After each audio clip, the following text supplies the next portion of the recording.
Hey everybody, welcome back. Let's talk about the top 10 branding mistakes that companies make.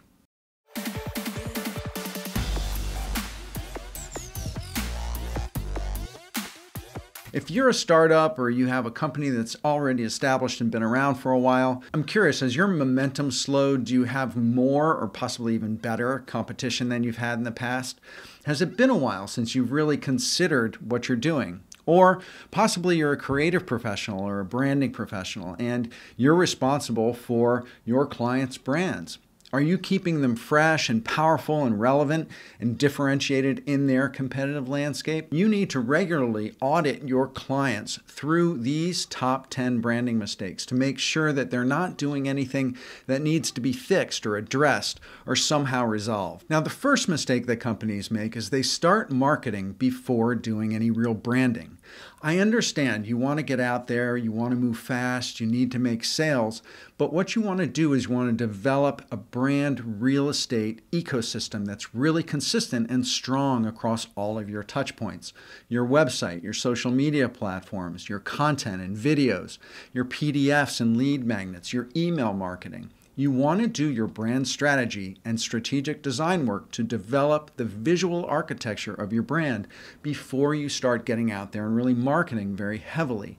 Because if you don't do it, everything that you develop is going to eventually, over time, become very inconsistent. And you're going to have mixed visual messages and mixed communication messages that over time is going to cause you to lose equity, lose brand equity with your customers and with your consumers. Now, the second mistake is that you assume that creating a really cool logo is going to be enough. Branding encompasses everything you do, where you show up, what you offer, your value proposition, who you offer it to, so your customer avatar, what you look like, what you actually even sound like, the physical and digital experiences that make up your brand experience.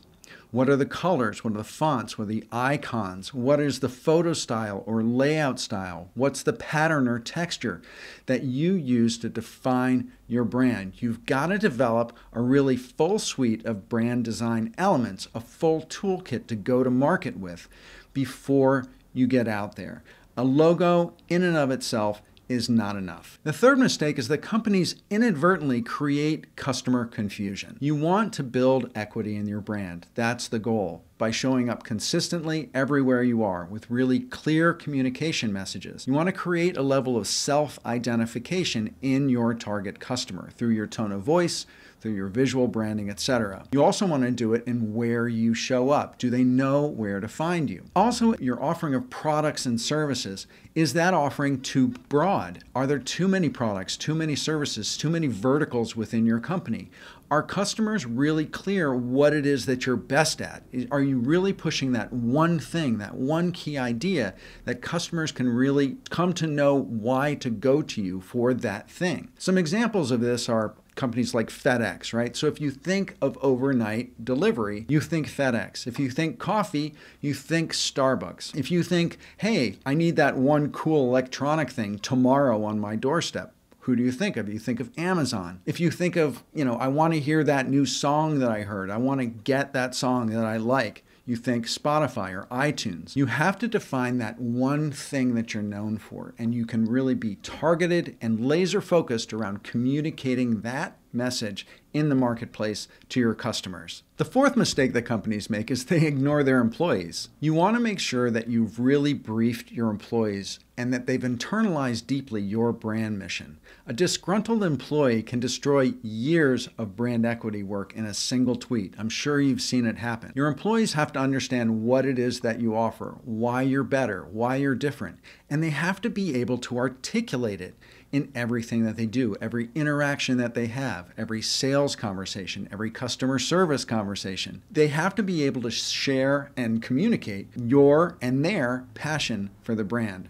You can see this in companies like Zappos, whose customer service is absolutely legendary. They go above and beyond to make their customers happy in every single interaction that they have. The fifth mistake that companies make is that they make decisions based on personal preferences rather than their customer. I see this absolutely all the time. Owners of businesses think about what they like, their personal preferences in design and products and services, and they don't take the time to really fully understand their customer, what's important to their customer, what triggers them to buy, what ticks them off, what are their hot buttons. You need to do quantitative and qualitative research into your target customer to really fully understand their motivations. You need to talk to them and engage with them regularly.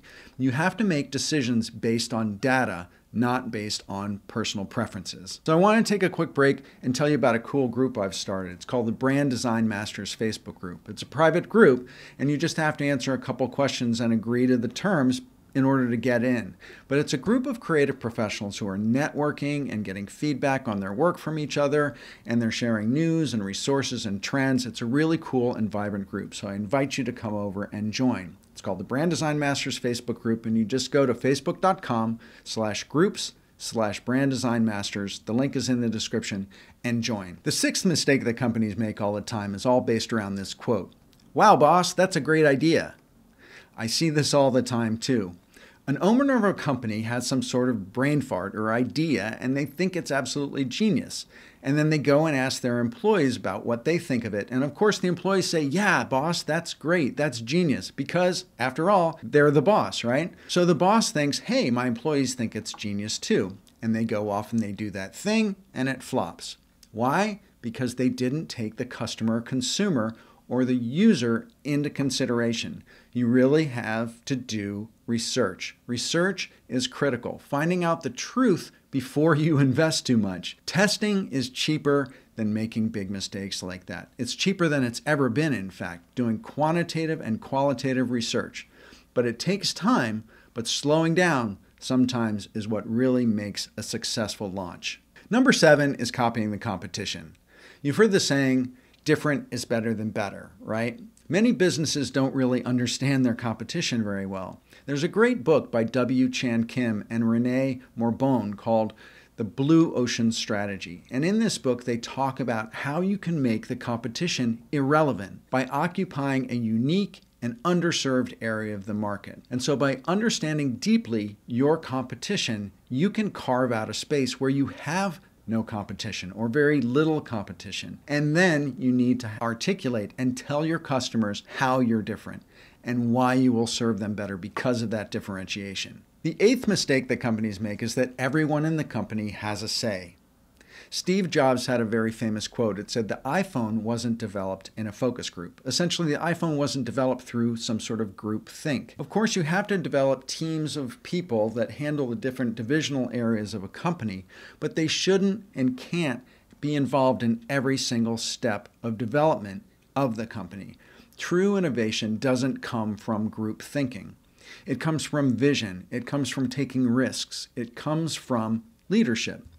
Steve Jobs also had a great quote that said, "If you want to make everyone happy, don't be a leader, sell ice cream."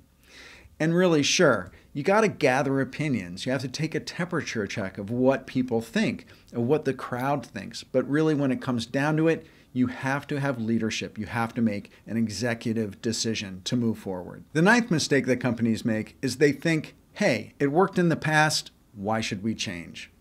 The business landscape is changing at light speed. Nothing stands still. Marketing methods change. Platforms and techniques change. Think about the introduction of TikTok or Twitter Spaces or Clubhouse or chatbots or SMS marketing or IG Reels. All of those things have really come into the marketing milieu in the last year or two. What may have worked in the past is not necessarily going to work for you in the future. Platforms change. The advent of LinkedIn Live. Hey, you can't even put links in IG posts anymore. You can't even select copy to copy and paste from IG posts. There are all sorts of functionality things in marketing that change constantly. So you always have to be re-looking at what you're doing and how you're doing it to evaluate what's going to be successful right now. And the 10th mistake that companies make is they think branding is too expensive. Companies have to understand that branding is not an expense. Branding is an investment. Dr. Ralph Speth, who was the CEO of Jaguar, once said, if you think good design is expensive, you should see the cost of bad design. In the global economy, good branding is available at every single price point. Price should not be a determinant into whether you get branding done or not. Branding creates differentiation. It's the cement that holds everything together. It's the bucket in which you build equity with your consumers. It defines and it codifies absolutely everything that a company does.